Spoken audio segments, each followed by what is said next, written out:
Good evening, good morning, good afternoon to wherever you are, to whomever you are in the world. Welcome back to the MMA Girl Podcast. This is episode 17 of the MMA Girl Podcast. And as usual, I'm your host, Jess, and the MMA Girl. Also, I hope you're all doing well and welcome back. Thank you very much for tuning in. Now, I've been on holiday. As you can maybe tell, I've heavily tanned because I went to my best friend's wedding in the mountains and the sun was blazing and I got really tanned, which is great. But whilst I was there, of course, on the same day that my best friend got married, the 28th of June, of course, we had one of the fights that now has defined this year, even though we're only in the month of July. I think UFC 317 has defined the outlook on the rest of the UFC's lightweight division and on a lot of things in general in the UFC world. And we have a lot to discuss regarding UFC 317. Of course, a lot of diehard Charles Oliveira fans very upset with the results from Saturday night's fight. And we'll get into all that stuff. But just, the last 4 or 5 days, letting that sink in was very tough because the way in which Ilia Topuria handled Charles Oliveira was, for me, something that should be studied, honestly. And as Paddy Pimblett said, Charles Oliveira's game plan just didn't seem appropriate to the opponent he was facing, which was someone who, with one punch, could send you to the ground, and he learnt that on Saturday night. So let's go into 317 straight away. I have some news for you guys also, lots of news from the MMA world and from the UFC, of course, after we go down 317, but let's go over UFC 317. I'm going to go over, first of all, the fighter pays, because we had a lot of the fighter pays coming out. So to start off with, we had Robocop Rodriguez, who earned a total of $261,000 for his fight and his amazing performance, where he earned, of course, a bonus as well for his knockout, which was insane. We had, of course, Renato Moicano, who got $271,000, and Darius, who got $296,000, and Kai Kara France, who got $932,000. Charles Oliveira, who got a total of $1,382,000 for his fight against Ilia Topuria in his title shot. And of course, Pantoja, who got $1,742,000. The winner, of course, of the night, Ilia Topuria, double champ, got a total of $3,542,000. Those are the estimated rumoured fighter pays for some of the top fighters on UFC 317's card to date. This may change. We might hear that it's not the right amounts, but sometimes they're right, sometimes they're wrong. We've heard that from many fighters saying it's annoying because sometimes they're just not right. And this is what's come out for now. Let's see in the future if it's true or not. But anyway, UFC 317, what a fight, what an event. I mean, the UFC have some real big stars in their hands and some real dangerous talents on their roster. And I'm not just talking about Ilia Topuria, I'm talking about a lot of people on this card. Pantoja, who doesn't get enough credit for the status in the flyweight division that he has chiseled out for himself through his long winning streak and keeping his belt for this long against new prospects coming and going. He has always been at the ready for whatever challenge was presented to him, and Kai Kara France was not expecting that much of a challenge from Alexandre Pantoja. That you could tell. Pantoja, of course, knows Kai Kara France is very strong in the striking department, so obviously took him down quite a bit. Manhandled him on the ground, got the takedown straight away. Kai Kara France needs to work on his ground game a lot because he was manhandled and controlled throughout the whole fight until, of course, that became his Achilles heel and he was submitted by Pantoja in the co-main event for Pantoja to retain his UFC flyweight championship belt. Now, I personally thought Kai Kara France had a better chance than that to win this fight, but this just goes to show anything is possible in the UFC, and sometimes things aren't possible when evidently Pantoja is levels above the rest of the competition. Now, let's pause our discussion about the main events, of course, for Saturday's fights, and let's go into the early prelims and prelim cards, because there were a few non-stop action fights on the prelim cards. We had, of course, with our first finish in the second round for Jacoby Smith, who is on a winning streak right now. He has, of course, no defeats yet, and he submitted his opponent, Nico Price, in the second round, just over 4 minutes into that round. So really cool to see on the early prelim card. Started off nicely. The Denise versus Hines fight was quite action-packed, I will say. It obviously finished in a decision, but I was very happy to see Denise back. He got into the octagon, all smiles to be there. Hines, we've not seen in the UFC beforehand. A lot of people were saying, where is this man coming from? But I personally was just excited to see what he could bring to the table. And he looked like a very good boxer, a good striker, but he was just outclassed by Denise, who was levels above him. But so great for Denise getting the UD in that one. On the prelim fight card, we had, of course, Terence McKinney, who got the first round submission over his opponent, Borshev, which was, as expected, spectacular and very efficient of him to get that done in round one. We had, of course, Jose Delgado versus Haider Amil, and, of course, Jose got the first round TKO within 30 seconds of the first round. So a lot of very quick fights. We had a lot of finishes that ended in the first or second round in this fight card, including the main card and the prelims. Of course, the last fight on the prelim card was, of course, Robocop versus Hermansson, and Hermansson was KO'd by Robocop in the first round, again, just over 4 minutes. And that KO will go down for me as one of my favourite KOs of the year. It was explosive. Talk about domination. Of course, Hermansson is a great striker. He stays on the feet. He's got a lot of finishes to his UFC record as of now. And Rodriguez coming in, of course, after his loss against Cannonier to a TKO. And now he just brought himself to another level and showed us what he's worthy of and showed us what he's made of. He got a really, really beautiful KO in there. And I suggest, if you haven't seen it yet, to go back and watch the Hermansson versus Robocop fight. Robocop's KO over Hermansson was spectacular. Honestly, very, very nice to see. So let's go on to the main card, of course, starting off with Peyton Talbot versus Felipe Lima. I was hoping and I was thinking that Peyton Talbot would get the finish in the first or second round of this fight. And I didn't expect it to go to a decision. Of course, he got the UD over 3 rounds.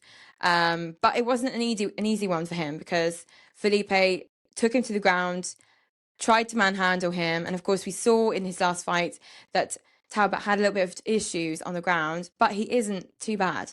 And he has much improved since we last saw him against Barcelos. And he was able to flip the script and change positions as soon as he was taken down to try and switch up the domination, switch up the control time for him not to lose too many points on the ground, being controlled by Felipe. And of course, he outstriked Felipe by a long shot. So a very good fight for Peyton Talbot. I think he's very happy to be back in the win column. He got a total of 59 significant strikes out of the 118 significant strikes attempted.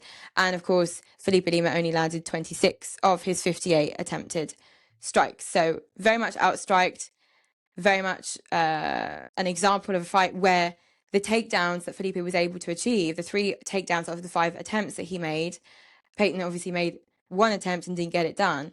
But when, of course, Felipe was taking down Peyton Talbot, he was able to switch up the positions very quickly, and that's what made the difference in this fight. So congratulations to Peyton Talbot. Then we had, of course, Beneil Dariush versus Renato Moicano. So frustrating, this fight, honestly, I'm not going to lie. Of course, congratulations to Beneil Dariush getting the win in there, showing us he's a class act, showing us that the big-mouthed underestimating that has been going on in Renato Moicano's corner wasn't worth it for Renato because, of course, Renato Moicano was outclassed on the ground, despite being a Brazilian Jiu-Jitsu black belt, of course, and just being in general a very good Jiu-Jitsu artist. And he was outclassed by Beneil Dariush throughout the whole fight. Of course, if you guys remember the fight, Renato Moicano got the knockdown in the first round just before the bell, and everyone thought that was foreshadowing the rest of the fight. At least I did, when I saw that at the last minute of the first round. I said to myself, this is going to be a hard road for Beneil Dariush. I thought that was foreshadowing a TKO victory for Renato Moicano, and I think probably he did too. But I don't know what happened between the first round, the second round, and third round, because Renato stepped off the gas, put his foot off the gas, and Beneil just landed many, many more strikes. Beneil was able to control him on the ground as much as he was able to get the striking in and dominate Renato Moicano. And I don't know what was going on. Renato was stiff. He was not gauging the distance correctly, so not landing enough striking on the feet. All in all, Beneil Dariush got 77 total strikes out of 131 attempted, and 56 of those strikes were significant strikes. And of course, 5 takedown attempts that Dariush had made were successful. So 5 out of 5 takedowns. And Renato Moicano tried to take down Beneil 3 times and didn't achieve a single takedown. What is going on, Renato? What the hell? What version of Renato Moicano are we seeing here? Of course, before the fight, people were saying, you don't want to get back into the losing column. You just lost to Islam Makhachev. This could foreshadow another loss against someone like Beneil Dariush. And he was offended that we would compare Beneil Dariush to Islam Makhachev. Of course, the levels are different here, that's for sure. We're not going to deny that Beneil Dariush is not at the level of Islam Makhachev. But when having performed like this, after having said what you said, it's a shame because you weren't even able to take him down once. And I'm very, very shocked at that, honestly. I didn't expect that at all. Beneil Dariush outclassed you in every single way. So congratulations to Beneil. Beneil obviously saying he would love a fight against Dan Hooker maybe after this fight card, or even another fight against Gamrot. Who knows? But there are a few possibilities for Mr. Beneil Dariush, who is, of course, the same age as Renato Moicano, 36 years old, and a couple months older if you go into the details. He's still winning his fights, and he's doing it beautifully. We then, of course, had the spectacular fight of the night, Brandon Royval versus Joshua Van. Joshua Van, of course, coming in at 3 weeks' notice with another performance bonus fight of the night. And in this fight, despite there not being a finish, there damn nearly could have been. And that fight just was spectacular from start to finish. These guys were not scared to hit each other. They were able to get a lot of striking in this fight because there was over 200 total strikes from both guys. Let me tell you the stats exactly. So we had, of course, one knockdown from Joshua Van that happened at the end of the third round, which got everyone on their feet at the end of this amazing fight. And we had 216 total strikes from Brandon Royval out of the 468 attempted strikes. And of course, 209 total strikes from Joshua Van out of the 311 attempted. Out of those strikes for Royval, of course, he was able to land 215 significant strikes, which is very impressive, to say the least, because all the strikes practically he was able to land were significant strikes. And we could say the same, of course, for Joshua Van as well.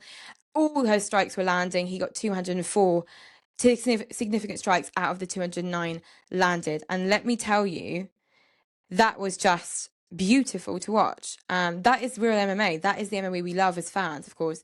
That is why you get performance of night bonuses. Both guys stood their ground till the very end of this fight, and I just think they're tough as nails. And it was so exciting to watch. So a real pleasure, and a lot of people are already naming it fight of the year or one of the fights of the year. So I think that's a well-deserved title for this fight for now.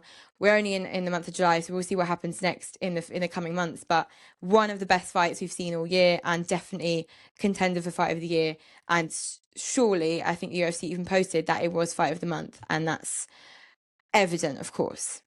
So, as you guys saw after the co-main, because of course Alexander Pantoja then took on Kai Kara-France from New Zealand, Pantoja being Brazilian, of course. He submitted Kai Kara-France in the third round, just under 2 minutes. And Kai Kara-France, as I said in the start of this podcast, needs to go back to drawing board on his ground game if he wants to improve and potentially one day be a contender again for the title shot. Coming into this fight, Kai Kara-France was number 4 ranked UFC flyweight contender, and is now 5th ranked, of course, because Joshua Van, who defeated Brandon Royval, who was at that point he was number 1 ranked in the flyweight division. He defeated Royval to then move up to number 1 contender in the flyweight division. This is the biggest skyrocket we've seen from a young contender like Joshua Van, who's only 23 years old and will be turning 24 later on this year. Now, he could be, if the fight happens this year, the youngest UFC flyweight champion if he wins this fight against Pantoja. And it won't be an easy ride for him, as he's seen with Kai Kara-France and company. Now, Kai Kara-France, as I said, got completely dominated on the ground. Pantoja's strategy, Pantoja's game plan here was very clear. He knew that on the ground, he was better than Kai Kara-France. End of story. So striking with Kai Kara-France throughout the whole fight would have not been to his advantage, of course. So taking him down, dominating him and getting the sub in there was, of course, the best option for Alexandre Pantoja in this fight. And that's why Kai Kara-France fell short, unfortunately, in this fight. And he was very upset about it. I know that this is a huge opportunity and Kai Kara-France felt like he was ready for this move up and he was... it was his time, but unfortunately for him, that's not how that happened, and he'll try again one day. Now we have, of course, the fight that everyone's waiting to see, Pantoja versus Joshua Van. Joshua Van, who has, as of this year, become one of the biggest stars in the UFC, and if you compare to last year, it's just completely different now for him. His life has completely changed, and I can't imagine how amazing he must feel to be in the position he is right now, having a UFC career that has skyrocketed so quickly, whereas there are other fighters that would only ever dream of having a career skyrocket that quickly, like he did. But of course, that's normal, because when you have the hands and quality and the ability to stand strong and stand up against some of the best in the flyweight division, then you deserve to be skyrocketed to the number one contender spot. And of course, he earned that spot. So I'm very excited to see what's next for Joshua Van in the flyweight division, but he has a very bright future ahead of him at only 23 years old. In 10 years, he'll still be dominating the UFC flyweight division, in my opinion, and he's got so much to show us, and he's not even shown us 5% of what he's able to do, I think. And I think that going into his fight against Pantoja, he'll have to work a lot on his ground game rather than his striking, because of course he knows that that's where Pantoja will hit hard. And at the post-fight press conference, Pantoja made it very clear that he is not underestimating Joshua Van, and that he knows this is going to be a real tough opponent and tough fight for him coming into this next title defense for the GOAT of the flyweight division, the current GOAT of the flyweight division. Not forgetting, of course, Mighty Vance, but the current GOAT of the flyweight division that's an active fighter at the UFC, Alexandre Pantoja, and I'm very happy to see him once again defend his belt. Now, of course, let's go into the nightmare that was the main event. Now, I'm not going to be biased and say that I didn't enjoy watching the fight because Ilya knocked out Charles Oliveira, because I would be lying to say that it didn't hurt my feelings to see Charles Oliveira on the ground completely out of it, with Marc Goddard holding his head up and just the pool of blood that was starting to form just beneath his head. I honestly didn't expect it to happen in that way. First round, just over 2 minutes. 2 minutes and 27 seconds of the first round. And we saw it in the first part of the fight, you know, he tried to take him down, got dominated by Ilya on the ground, which was not a good sign at all, which is why I think that he tried his best to stay on the feet after Marc Goddard asked Charles Oliveira to stand back up, because the fight was going nowhere and Charles was just being kicked in the feet by Ilia Topuria.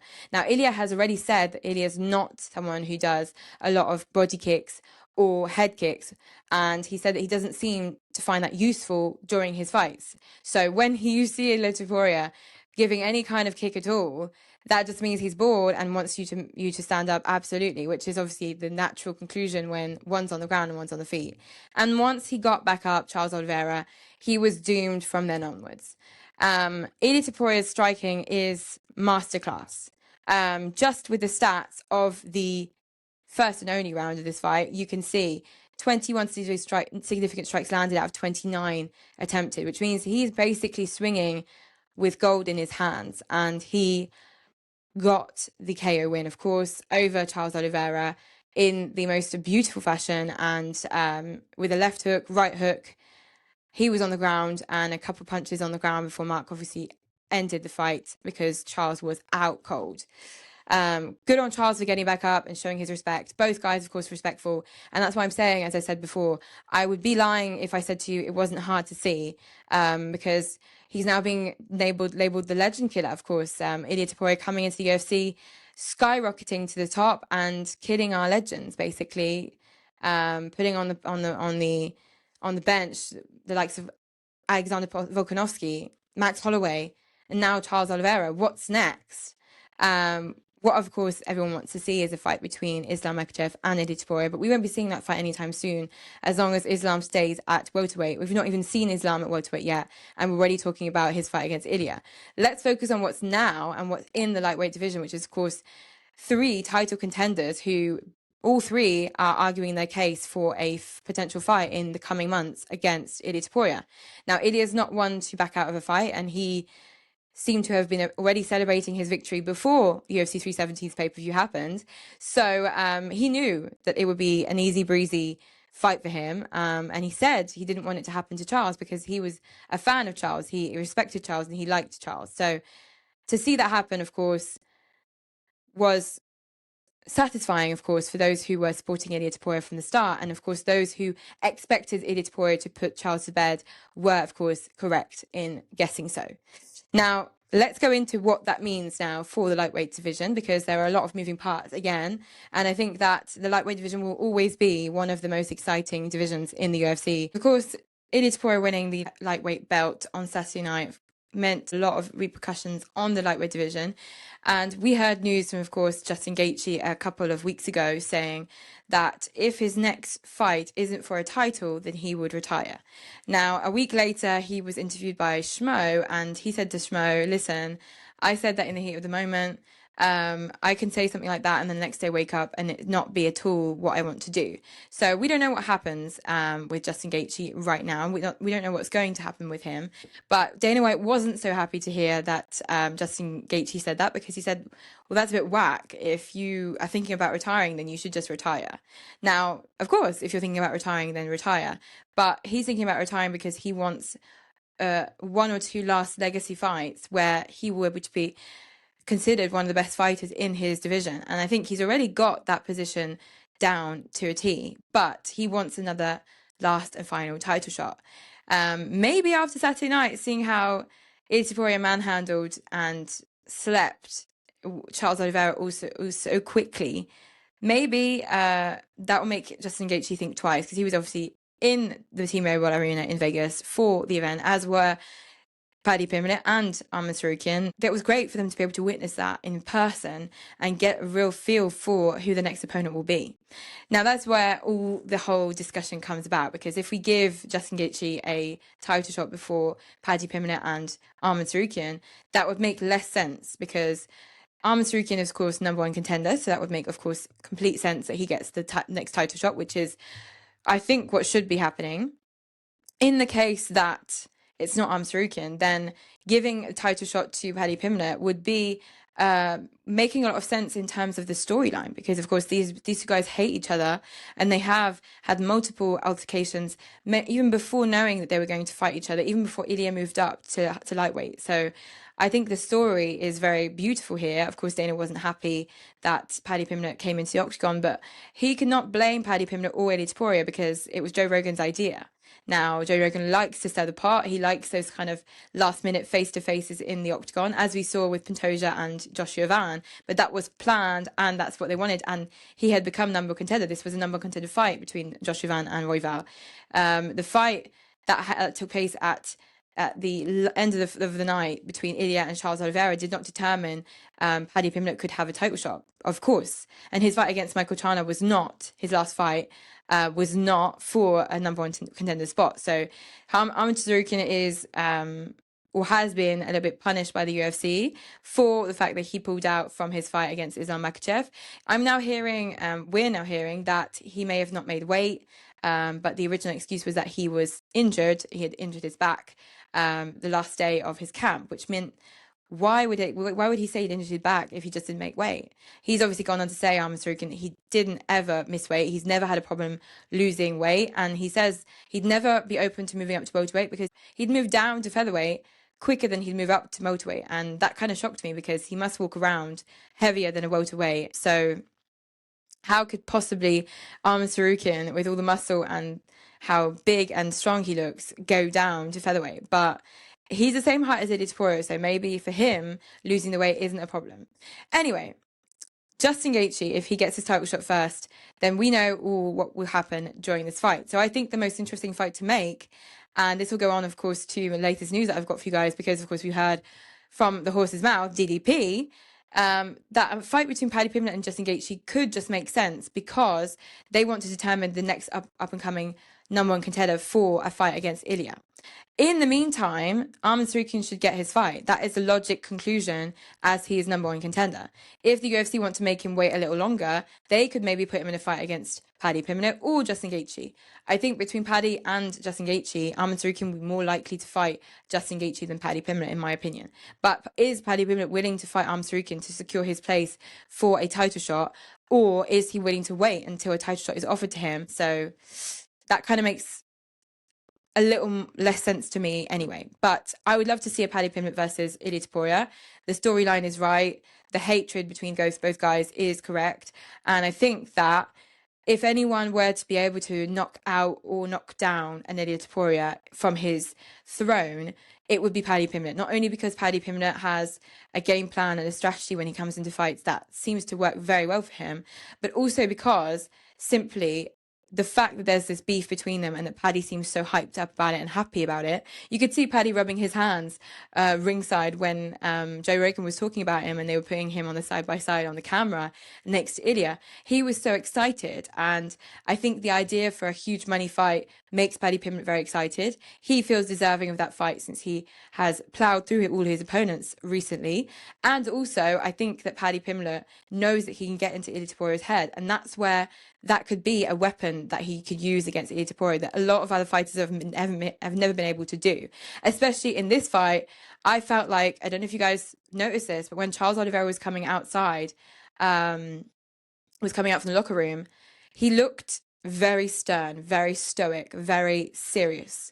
And you could sense even, I wouldn't say you could sense fear, because you can't say you can sense fear in someone's eyes when they're just being completely serious. But you'd never seen Charles Oliveira be that stoic coming out to a fight, because he knew the repercussions of getting into an octagon with Ilia Topuria, and he knew the risks that he was incurring going in there, and the expectations, of course, for the fight were that he was going to lose. So coming into such a huge fight as an underdog, a huge underdog at that, is of course nerve-wracking on its own, even if your opponent is someone else. But being as it's Ilia Topuria and you are the biggest underdog on the card, that is of course a lot to take in. So I think seeing Charles come into the octagon and have this sort of attitude, I could tell that Ilya had gotten into his head, even though Ilya has shown a lot of respect to Charles up until this fight and even after the fight.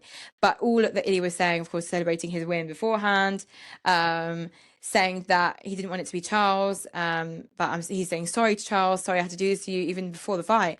Those kinds of fighting words must have gotten into Charles Oliveira's head.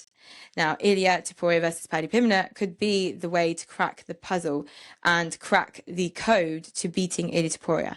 But it could also be a masterclass from Ilia Topuria once again to show people that you should not try and box Ilia Topuria, but you should also not try and take him down. I'm very confident in the grappling skills of Paddy Pimblett, but I'm also very confident that Ilia Topuria could match those grappling skills very well. Is there a difference in height? Yes, there is. Was there a difference in height and reach between Ilya and Charles? Yes, there was. Did that help Charles Oliveira? Absolutely not. So will Paddy Pimblett versus Ilia Topuria give us the result that a lot of fans are looking for, or even just as a fight fan, but I'm trying not to be biased, of course. I'm not a biased fight fan most of the time. But I feel like in general, as fans, we want to see even the biggest stars who are invincible meet their match. And I think Paddy Pimblett could be the match for Ilia Topuria, as well as the fact that he has always said that Scousers cannot get knocked out. So I'm hoping that's true from Paddy Pimblett. So who would you like to see next against Ilia Topuria? Would you like to see Justin Gaethje get his title shot? Would you like to see Paddy Pimblett versus Ilia Topuria to finish the story, as Cody Rhodes would say? Or do you want to see Arman Tsarukyan, number one contender, get his fight against Ilia Topuria, which would be the most logical conclusion as he is number one contender? Or would you like to see one or two of these three guys face off to determine the number one contender after Arman Tsarukyan? Let me know in the comments down below what you think of that whole situation. On the news front, of course, we had the pound for pound rankings change. Now, officially, Ilia Topuria is number one ranked fighter in the world, pound for pound. He has, of course, skipped a step over Mr. Islam Makhachev, who is, of course, no longer champion and hasn't fought since his last fight against Renato Moicano to defend his belt again. Of course, being a fighter who has fought recently higher ranked opponents than Islam, Ilya does deserve his spot at number one ranked contender spot, and he achieved what Islam is looking to achieve already. Islam was looking to be double champ. Ilya has become already double champ, so his status as number one pound for pound fighter in the world is, of course, very much deserved. So after that, we have heard, of course, that Islam Makhachev is not scared of Ilia Topuria at all. He tweeted out after the fight saying, "Little boy, don't worry, I don't need to be scared of you. Nothing you can do would make me scared of you," which means that one day a fight between Ilya and Islam is on the tables, of course, is on the cards. And I would love to see that happen. Going on to Dricus du Plessis then, because of course we heard last week Dricus du Plessis, he went into if I get that right, a car dealership in South Africa where he bought a car, and the dealers were obviously filming the whole interaction with DDP because they were putting it on their social media, and they put on a video on social media where DDP apparently leaks information about UFC 319's co-main event, saying that the fight between Gaethje and Paddy Pimblett could happen as a co-main event for UFC 319 in Chicago, Illinois, in August. Of course, that is not confirmed at all whatsoever, and if anyone in the UFC were to trick us into believing things that aren't true, the first person to think of would be Dricus du Plessis, because he has said so many things just to wind people up and get people off of his scent onto another trail. I cannot even explain the number of times he said things that have got people so excited that were completely false. So I think this is part of a strategy. DDP knew what he was doing.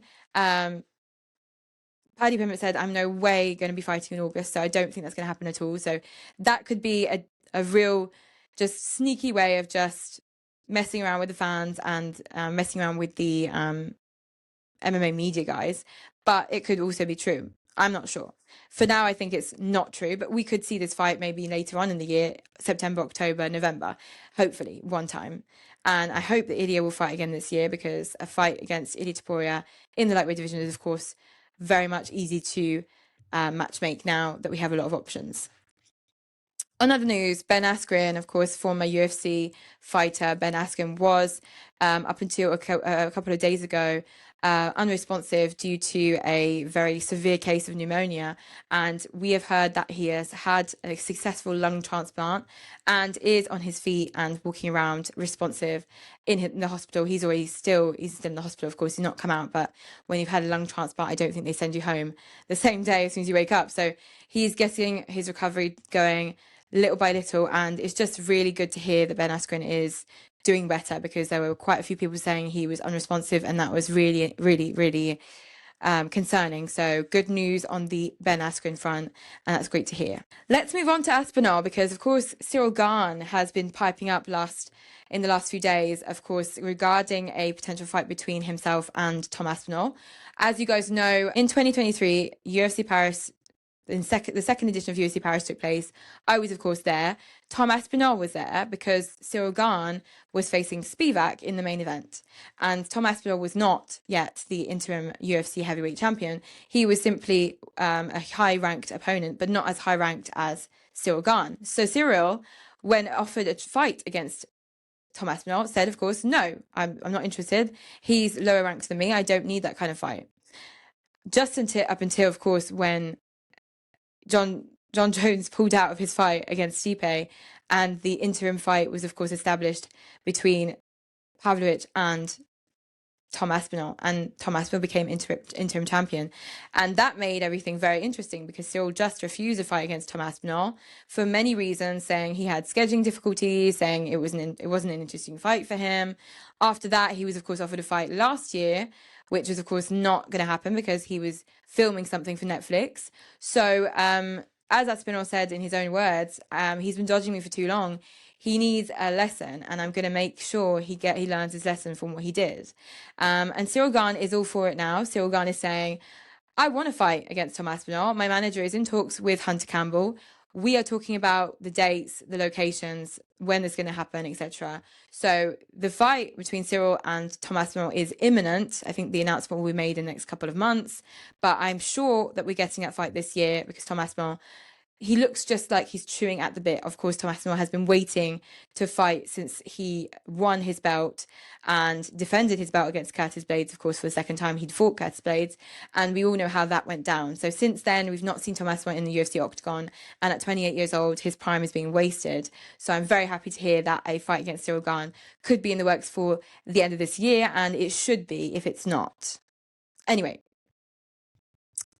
Going back to Alexandre Pantoja, of course, when you see him defend his title so many times, people often ask him, would you not be willing to move up to bantamweight? Because, you know, being flyweight champion for so long, defending your belt so many times, isn't it time for you to move up to bantamweight and try to conquer Merab Dvalishvili?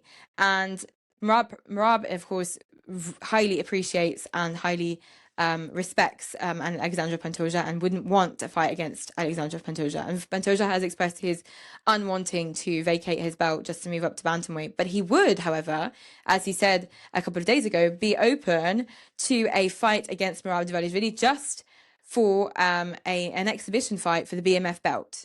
That way he wouldn't have to vacate his flyweight championship belt, and Merab wouldn't be putting his bantamweight belt on the line either. It would just be an exhibition match between a flyweight and a bantamweight fighter at bantamweight against Merab Dvalishvili, and that I'd be open to see, but it's not the most interesting of fights that we would imagine for either guys. I think if Pantoja wanted a fight against Merab, the more logical conclusion would be for the title at bantamweight, but he doesn't want to vacate his title at flyweight. So as long as he doesn't want to vacate his title at flyweight, we won't be seeing Pantoja move up for a title shot at bantamweight anytime soon. I think he's happy with how he's progressed and what he's achieved at flyweight, that he doesn't seem to need to go to new heights and move up in another weight category. So I respect that from Pantoja. Maybe we will never see him move up. Maybe we will. But for now, he's not open to that at all. So if you guys remember, UFC Noche was announced. Their main event, of course, will be Diego Lopez versus Jean Silva. Now, Jean Silva's an example of someone who has skyrocketed also not only in terms of his rankings, because he's not yet in the top 5 of the featherweight division yet, of course, but Diego Lopez is currently number 3 ranked featherweight title contender. Number 1 ranked is, of course, Max Holloway. Number 2, Evloev. So the next natural conclusion, of course, would be Evloev versus Alexander Volkanovski, which will happen later on, maybe this year or next year, because apparently the next fight that's being made is Yair Rodriguez versus Alexander Volkanovski 2. And before we see Evloev going to an octagon against the winner of that fight, we're going to have to see Yaya have it out again for the title. In the meantime, Jean Silva is number 10 ranked in the featherweight division. So number 10 is facing number 3, which could cause a lot of repercussions on the featherweight division, as did the fight between Royval and Joshua Van. Royval, of course, dropping to number 3, and Joshua Van coming up 11 places in the rankings to number 1. Now, this could happen also for John Silva if he fights and beats Diego Lopez at UFC Noche in September on the 13th. So this is a huge fight for both guys. John Silva, of course, coming into this fight with a lot of confidence. Both are Brazilian fighters, both respect each other, both insanely exciting fighters. John Silva may have the advantage here in terms of his ground game, but this could go either way, guys. But there is another fight that's been announced for UFC Noche, which is why I'm talking about it again, which is Rosas Jr. He was, of course, seen last year at UFC's Noche card in the Sphere. Not just recently, of course, he was at Mexico City, but the last time he did a UFC Noche was last year at the Sphere for the first time. And this year he will be again returning to UFC Noche for another fight against Font, who is number 8 ranked bantamweight contender in the UFC. So this is also a great fight for Rosas Jr., who deserves wholeheartedly, of course, a fight at UFC Noche. And Rob Font is, of course, number 8 ranked. So this could allow Rosas Jr. to get into the rankings because he's currently unranked and see what Rosas Jr. could do against a ranked opponent for once, because we've not yet seen him face a ranked opponent and do a great performance, because we've not seen how he bears against a ranked opponent. So I think Rob Font's a good test for Rosas Jr. And I hope that Rosas Jr. will come out victorious and show everyone what he is worth, and the next stages of his career will take off after that, because he is also very, very young. I think he's 22 years old now.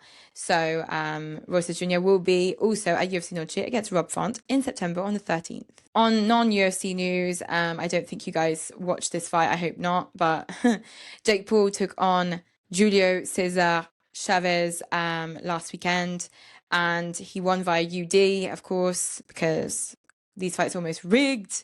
If a lot of people were looking on ChatGPT before the fight and saying who wins between these two, and ChatGPT said Jake Paul will win via unanimous decision, and a lot of people were saying, oh, if ChatGPT is already saying it, that means this fight is rigged.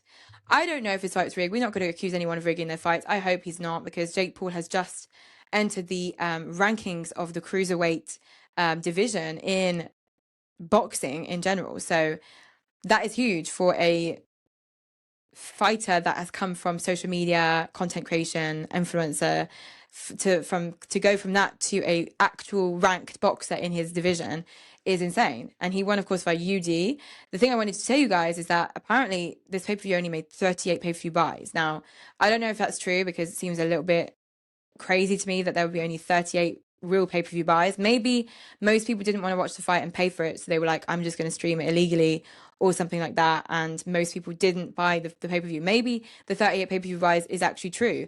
In any case, I don't think anyone cared about that fight, and I did not tune into that at all, and I wasn't planning on it, and I didn't see it anywhere on social media. His fight against, obviously, Mike Tyson was hugely documented. There were all the media outlets were talking about it. It was everywhere. The pay-per-view buys were not the best pay-per-view buys you've ever seen, but skyrocketing compared to other events that Jake Paul has done, because of course it was against Mike Tyson, so why not? But to see, of course, him doing fights like this and getting the UD and not really impressing people more than anything, I'm just completely shocked that he even made this fight card happen, honestly. But 38 pay-per-view buys. I hope that teaches him a lesson and he stops doing what he's doing, honestly. Last bit of news is, of course, about Dirty Boxing. Dirty Boxing being Mike Perry's boxing promotion. They've signed 3 people to their roster. Starting off, of course, with Rosenstrike, who we saw at the last Dirty Boxing 2 event, whom of course, won via KO, and he has signed a multi-fight deal to soar through the heavyweight division at Dirty Boxing, which is what they hope for, of course. Another signing has been Rob the Wolf Perez, who seems to be also a very dangerous, scary-looking fighter who has signed a multi-fight deal with Dirty Boxing. And the last fighter that has just signed with Dirty Boxing for a multi-fight deal is Ricky Bandejas. He has also signed a multi-fight deal. If that sort of information interests you, I recommend watching Dirty Boxing's next event. No announcement yet on when that's happening, but of course it's John Jones invested, backed, and endorsed, and we love to see it. And I love seeing all other promotions do bits on the side and have their own creative ways of showing the world MMA and boxing in general. So very cool. Those guys have been signed. So good luck to Rosenstrike, especially because he's obviously a former UFC heavyweight contender. Last bit of news on Rufi versus Chandler. Rufi versus Chandler is a fight that has been targeted for UFC 320, which is happening on October the 4th this year. If this fight goes down, this will be another test for Michael Chandler to see if he can resist a new up-and-coming fighter like Paddy Pimblett was in his last fight. I just think they're just sending him to the wolves now, Michael Chandler. But he's determined. He is sure of his abilities in the octagon, and he doesn't want to back down to any fight. So I think he's probably very happy to get another fight in this year. But if this fight happens at UFC 320, I'll be excited to watch Chana versus Rufi and see how stylistically both guys manage to deal with each other in the octagon. So I'm excited. I think you guys will be excited too. But Michael Chana, good luck to you. So that is everything I have for you guys today on the MMA Girl Podcast, episode 17. I hope you guys have enjoyed this episode. Let me know what you thought of my episode down in the comments down below. Like, comment, subscribe as usual, and we will be seeing each other next week for a new episode. Of course, we're going to be going over the latest news and the next UFC card happening, not this weekend, but obviously next weekend. Have a great weekend, UFC free, and we will be seeing each other next week for a new episode of the MMA Girl Podcast. Bye!